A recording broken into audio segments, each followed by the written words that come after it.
Damos luz verde a la convocatoria de ayudas destinadas a instalaciones de energías renovables para el ejercicio 2017 con una dotación presupuestaria de 4,39 millones de euros.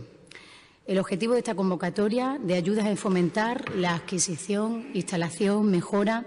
ampliación o adaptación de equipos, sistemas e instalaciones de energías renovables.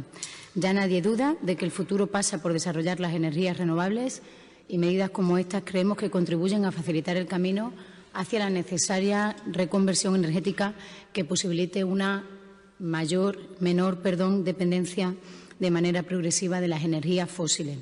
La Junta de Extremadura apuesta por el desarrollo económico y todo lo que tiene que ver con la economía verde de la región. De ahí que esta convocatoria incluya una mayor dotación presupuestaria que la anterior, la que tuvo lugar en mayo del 2015, que contó con una inversión de 2,28 millones de euros, mayo del 2015, frente a los 4,39 millones de euros que aprobamos hoy en noviembre del 16. Esta convocatoria se realiza con las bases de convocatorias, bases reguladoras que modificamos en el pasado mes de octubre en el Consejo de Gobierno, y quiero recordarles, por si encuadra mejor toda la información de la convocatoria que hoy hacemos, que las bases reguladoras las modificamos en el sentido de dar visibilidad o de regular,